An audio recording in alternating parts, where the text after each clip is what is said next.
حدیث پاک میں آتا ہے کہ ملک الموت اترتا ہے، اس کے ساتھ 4 فرشتے ہوتے ہیں. وہ چاروں فرشتے آتے اس کی پٹائی شروع کر دیتے ہیں. ابھی پرسوں یہ حدیث میں نے پڑھی ابن ماجہ میں کہ ملک الموت کہتا ہے ایتها النفس الخبیثہ کانت فی الجسد الخبیث، اے خبیث روح جو خبیث جسم میں تھی، اخرجی باہر آؤ. اب وہ واپس تو ہو نہیں سکتا، اپنے آپ کو روک تو سکتا نہیں، تو وہ حیران پریشان خوف زدہ. تو اس کے جواب میں اس کو ملک الموت کہتا ابشری ابشری بحمیم وغساق وآخر من شکلہ ازواج، تیار ہو جا خوفناک عذاب کے لیے اور کھولتے پانیوں کے لیے، کانٹے دار جھاڑیوں کے لیے اور بے شمار عذاب کی شکلوں کے لیے. تو اس کی روح کو جب کھینچتے ہیں تو رگ رگ سے وہ کٹ کٹ کے نکلتی ہے، تو سارا وجود زیر و زبر ہوتا ہے. سکرات کا درد ساری دنیا کے دردوں پر حاوی ہے. جب اس کی روح نکلتی ہے اور اس کو لے کر آسمان پر چلتے ہیں تو دروازے پر پہنچتے ہیں تو اندر سے فرشتے پوچھتے ہیں کون ہے؟ کہتے ہیں فلاں فلاں کا بیٹا ہے. کا نفس خبیثہ فی الجسد الخبیث، یہ تو وہی بدماش ہے جو بدماش جسم میں تھا، یہ وہ بدبخت روح ہے جو بدبخت جسم میں تھی. اس کے لیے آسمان کے دروازے نہیں کھول سکتے، اسے واپس کر دیا جائے. تو آسمان کے دروازے لا تفتح لهم ابواب السماء ولا يدخلون الجنة حتى يلج الجمل في سم الخياط، کہ ان کے لیے آسمان کے دروازے نہیں کھلیں گے اور ان کے لیے جنت کے دروازے نہیں کھلیں گے. پھر یہ وہاں سے نیچے گرائے جاتے ہیں جو اللہ کا قید خانہ ہے سجین. وما ادراک ما سجین کتاب مرقوم، وہ تمہیں خبر نہیں کہ وہ کیا خوفناک قید خانہ ہے جو اللہ تعالیٰ نے بنایا ہے، اسے وہاں دھکیل دیا جاتا ہے. پھر قیامت تک اس کے لیے انتظار کی گھڑیاں ہیں اور عذاب کی شدت ہے. اور جب کوئی نیک آدمی اللہ تعالیٰ کے دربار میں جانے کا اس کا وقت آتا ہے تو اللہ تبارک و تعالیٰ فرماتے ہیں ان الذین قالوا ربنا اللہ ثم استقاموا تتنزل علیہم الملائکۃ الا تخافوا ولا تحزنوا وابشروا بالجنۃ التي کنتم توعدون نحن اولیاؤکم فی الحیاۃ الدنیا وفی الآخرہ ولکم فیہا ما تشتہی انفسکم ولکم فیہا ما تدعون نزل من غفور الرحیم. جب کوئی نیک مرد عورت کے جانے کا وقت آتا ہے تو اس کے لیے بھی فرشتے آتے ہیں اور آ کر اس کو خوشخبری دیتے ہیں اور آ کر اس کو تسلی دیتے ہیں کہ آپ غم نہ کریں، پیچھے والے بھی آپ کو مل جائیں گے، آپ خوف نہ کریں، آگے ساری منزلیں آپ کے لیے آسان ہیں، آپ کے لیے جنت بھی تیار ہے، رب بھی مہربان ہے. اور حدیث پاک میں آتا ہے کہ ملک الموت اور 4 فرشتے آتے ہیں. وہ 4 فرشتے اس کو سہلاتے ہیں، دباتے ہیں کہ موت کا درد اسے محسوس نہ ہو. اور ملک الموت فرماتے ہیں ایتها النفس الحمیدہ کانت فی الجسد الحمید اخرجی، اے نیک روح جو نیک جسم میں تھی باہر آؤ. کیا کرو؟ وابشری بروح وریحان ورب راض عنک غیر غضبان، آپ کو بشارت ہو آپ کے لیے جنت تیار ہو چکی ہے اور وہاں کی ساری نعمتیں آپ کے لیے میسر ہو چکی ہیں اور اللہ آپ پہ راضی ہو چکا ہے اور اللہ آپ پہ خوش ہو چکا ہے. اس پر اس کی روح کو نکالا جاتا ہے. پھر سارے فرشتے اس کو استقبال کے ساتھ جب آسمان پر لے جاتے ہیں تو اندر سے پوچھتے ہیں کون ہے؟ کہ فلاں فلاں کا بیٹا، فلاں فلاں کی بیٹی. کہتے ہیں نفس حمیدہ فی جسد حمید، یہ تو نیک روح تھی جو نیک جسم میں تھی، مرحبا بہی. اس کو ہم سب استقبال کس کا کرتے ہیں اور ایک دم آسمان کے دروازے کھلتے ہیں. پھر وہ پہلا، دوسرا، تیسرا، چوتھا سارے آسمان پار کرتا ہوا اللہ پاک کے عرش کے نیچے کے جا کر، مرد ہے یا عورت، وہاں جا کر سجدے میں سر رکھتا ہے اور اللہ تعالیٰ فرماتے ہیں ہاں اس نے ہمیں خوش کیا، ہم اسے خوش کریں گے. اور اس کو عافیت کے ساتھ وہاں آسمان میں، پہلے آسمان سے لے کر اللہ کے عرش تک یہ سب ویٹنگ روم بنے ہوئے جہاں اللہ اپنے اپنے درجات کے مطابق جنت والوں کو ٹھہراتا ہے. اور وہ انتظار گاہ ہے اور وقت ختم ہو جاتا ہے، لہٰذا انتظار کی جو تکلیف ہے وہ بھی ختم ہو جاتی ہے. وقت ختم تو انتظار کا احساس ختم اور ٹائم کے گزرنے کا احساس ختم۔ تو جیسے اصحاب کہف کو اللہ نے غار میں داخل کر کے تو غار کے اندر سے وقت کو نکال کے باہر پھینک دیا، باہر 300 سال گزرے، اندر آدھا ہی دن گزرا تھا۔ وہ جب اٹھے ہیں تو وہ 25 برس کا نوجوان 325 سال کا ہو کے نہیں اٹھا، وہ 25 سال کی عمر میں اٹھا ہے۔ نہ ناخن بڑا ہے، نہ مونچھیں بڑی ہیں، نہ ان کی داڑیاں لمبی ہوئی ہیں، کیونکہ تو زندہ تھے، مر نہیں گئے تھے۔ تو زندہ کے تو بال بھی بڑھتے ہیں، ناخن بھی بڑھتے ہیں، لیکن وہ اس طرح اٹھے کہ 300 برس گزر گئے اور 25 برس کا نوجوان 25 سال کی عمر میں اٹھا ہے، 20 برس کا 20 برس کی عمر میں اٹھا ہے۔ اور وہ کہنے لگے کم لبثنا، بھائی کتنا ٹھہرے ہیں؟ کہ یومن او بعض یومن، لگتا ہے کوئی دن آدھا دن ٹھہرے ہیں۔ وہ صحیح کہہ رہے تھے۔ باہر اللہ تعالیٰ نے وقت کی گھڑی کو چلائے رکھا اور اندر غار میں اس کو سوئچ آف کر دیا، نکال دیا، یہاں وقت کو داخل نہیں ہونے دیا۔ تو وقت کے گزرنے سے جو بھی اثرات مرتب ہوتے ہیں وہ ان پر مرتب نہیں ہوئے، تو وہ 20 آدھا ہی دن کے بعد اٹھے ہیں، باہر 300 سال، اندر آدھا دن۔ یہی کچھ اللہ تبارک و تعالیٰ برزخ میں کر دیتا ہے، وقت کو ختم کر دیتا ہے، گزرنے کا احساس نہیں ہوتا ہے۔ تو اس طرح میرے عزیزو، یہ دو موتیں ہر انسان دیکھتا ہے، یا وہ جنت کے فرشتوں کا استقبال دیکھتا ہے یا جہنم کے فرشتوں کی مار اور پٹائی کو سہتا ہے۔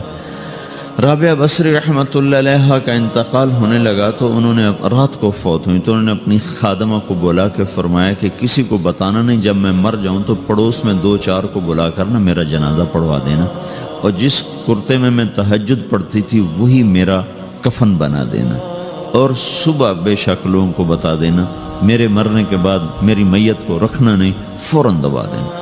تو جب ان کا انتقال ہوا تو انہوں نے پڑوس کے 2-4 10-20 آدمی بلائے اور ان کو تدفین تجہیز سب کچھ ہو گئی۔ صبح شور مچا کہ وہ رابعہ بصری کا انتقال ہو گیا۔ تو اگلے دن وہ خواب میں اس خادمہ کو ملی اور کہا بیٹی تیری بڑی مہربانی، تو نے میری وصیت کے مطابق عمل کیا۔ اس نے دیکھا کہ انہوں نے ایک خوبصورت سبز لباس پہنا ہوا ہے، تو وہ فرمانے لگی، انہوں نے سوال کیا کہ آپ کے ساتھ قبر میں کیا ہوا؟ تو وہ کہنے لگی کہ میرے پاس منکر نکیر آئے تھے اور مجھ سے کہنے لگے من رب کی، تیرا رب کون ہے؟ تو میں نے کہا سبحان اللہ، 40 برس جس کو میں نہ بھلا سکی اس کو 4 ہاتھ زمین میں آ کے میں بھول جاؤں گی۔ ان کا 42 برس کی عمر میں انتقال ہوا تھا۔ تو وہ کہنے لگے سبحان اللہ، جس کو میں 40 برس نہ بھلا سکی میں اسے 4 ہاتھ زمین کے اندر آ کے بھول جاؤں گی۔ تو منکر نکیر کہنے لگے اس کا کیا حساب لینا؟ پھر انہوں نے پوچھا کہ وہ آپ کا وہ کرتا کہاں گیا تہجد والا جس میں آپ کو کفن دیا تھا؟ کہا وہ اللہ نے مجھ سے لے لیا ہے اور میرے اعمال کے خزانے میں رکھ دیا ہے، قیامت کے دن میرا وہ کرتا بھی میرے ترازو میں تولا جائے گا، اور مجھے یہ لباس پہنایا ہے جو جنت کا لباس ہے۔ یہ بھی ایک موت ہے۔ اس طرح بھی لوگ مرتے ہیں۔ اور دوسری بھی ایک موت ہے، ہمارے علاقے کی بتا رہا ہوں، اپنے علاقے کی۔ ایک زمیندار مر گیا، اس کی قبر کھودی، ساری بچھوؤں سے بھری ہوئی، ایسے جیسے چیونٹیاں پھر رہی ہوتی۔ تو انہیں وہ بند کر کے دوسری کھودی، ساری بچھوؤں سے بھری ہوئی۔ پھر وہ بند کر کے تیسری کھودی، ساری بچھوؤں سے بھری ہوئی۔ قبرستان میں اتنے بچھو کہاں سے آ گئے؟ یہ زمین کے بچھو نہیں ہے، یہ آخرت کی بلائیں ہیں جس کے ساتھ اب اس سے قیامت تک رہنا ہے اور گزارا کرنا ہے۔ تو یہ 2 طرح کی موتیں روزانہ لوگ مرتے ہیں، روزانہ لوگ مرتے ہیں۔ جب نماز کا وقت ہوتا ہے ملک الموت ساری دنیا کا چکر لگاتا ہے اور دیکھتا ہے کون پڑھ رہا ہے کون نہیں پڑھ رہا، کون پڑھ رہا ہے کون نہیں پڑھ رہا۔ جو نماز کی پابندی کرتا ہے اس کی موت آسانی سے ہوتی، جو نماز میں غفلت کرتا ہے اس کے ساتھ موت کے وقت شدت اور سختی اختیار کی جاتی۔ تو بھائیو، یہ ایک جسم ہے، ایک روح ہے۔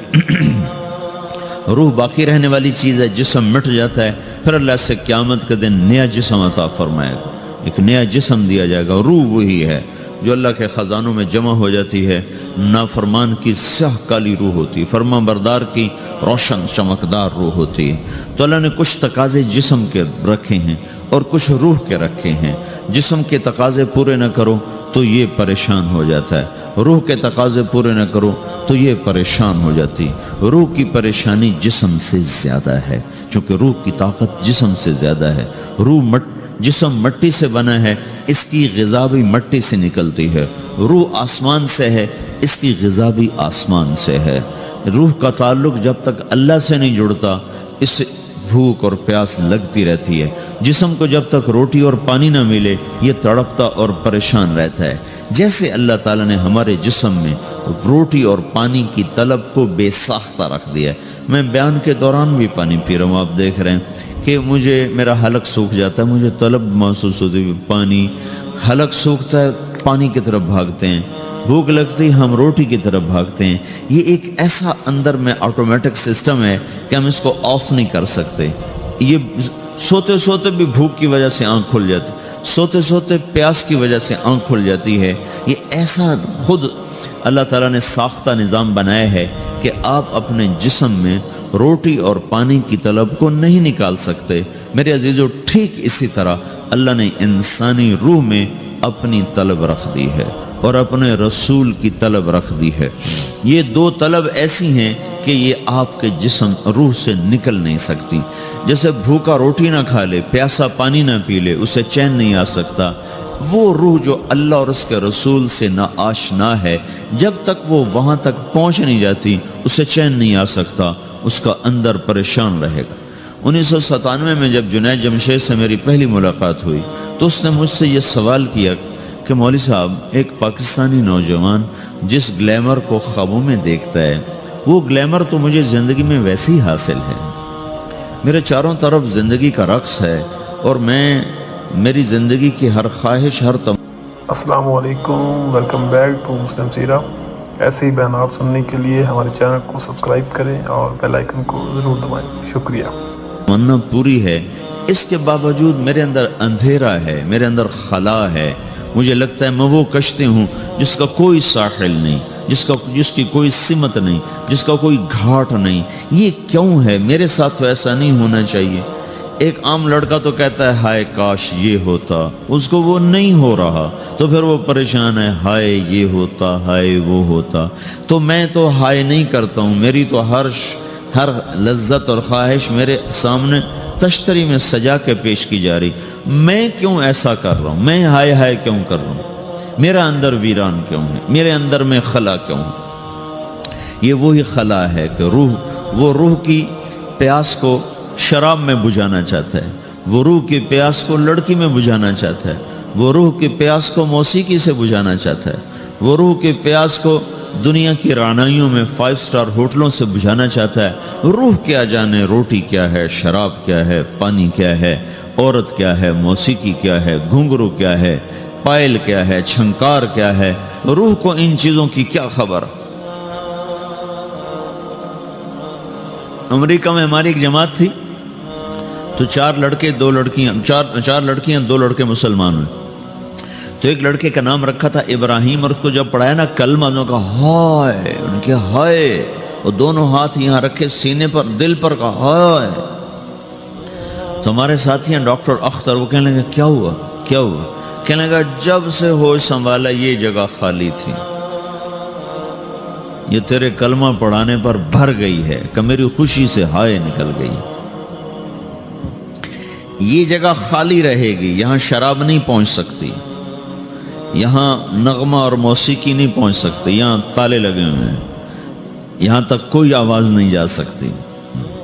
دل کے تاروں پر ایک ہی نغمہ چڑھ سکتا ہے اور وہ اللہ کی یاد کا ہے اور اللہ کی محبت کا ہے اور اللہ کے رسول کی محبت کا ہے۔ باقی کوئی مضراب ایسا نہیں جو ان تاروں کو چھیڑ سکے، باقی کوئی چیز، آواز ایسی نہیں جو دل کی دنیا پر جا کر دستک دے سکے۔ یہاں بند دروازے ہیں، یہاں صرف اللہ پہنچے گا، اللہ کے رسول کا تعلق پہنچے گا، باقی کوئی چیز یہاں نہیں جا سکتی۔ تو چونکہ آج ہمارا علم غلط ہو گیا ہے، پنکھا بند کرو، ہمارا علم غلط ہو گیا ہے، تو ہم نے ان دنیا کی چیزوں کو سب کچھ سمجھ کر اس کی دوڑ لگانا شروع کر دی ہے۔ تو روح آسمان سے ہے، اس کا تعلق اللہ سے بناؤ بھائیو۔ اللہ کا تعلق پائے بغیر نہ کوئی مرد مکمل ہے نہ کوئی عورت مکمل ہے، اور چونکہ براہ راست اللہ کو کوئی پا نہیں سکتا، چونکہ وہ ہمارے سامنے نہیں، اس کے اور ہمارے درمیان لاکھوں کروڑوں پردے حائل ہیں، تو اللہ اپنے بندوں میں سے ایک کو منتخب کر کے اپنا رسول بناتا ہے، اس پر اپنا آپ کھول دیتا ہے، پھر اسے کہتا ہے جا لوگوں کو بتا کہ یہ زندگی اللہ کو پسند ہے۔ وہ اللہ کا جو رسول ہے وہ بندوں اور رب کے درمیان واسطہ بن جاتا ہے۔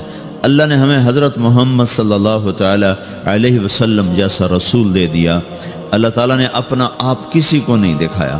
موسیٰ علیہ السلام پہ ایک تجلی پڑی، ان کو 40 دن ہوش نہیں آیا، 40 دن اللہ سے ضد کرنے لگے، رب ارنی انظر الیک، یا اللہ میں تجھے دیکھنا چاہتا ہوں۔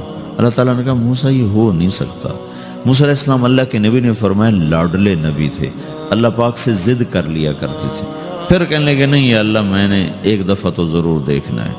تو اللہ تعالیٰ نے کہا اچھا تم ایسا کرو، میں طور پہ تجلی ڈالوں گا، فَإِنِ اسْتَقَرَّ مَكَانَهُ فَسَوْفَ تَرَانِي، تو میں تجلی ڈالتا ہوں طور پر، اگر طور کھڑا رہا تو بھی دیکھ لے گا۔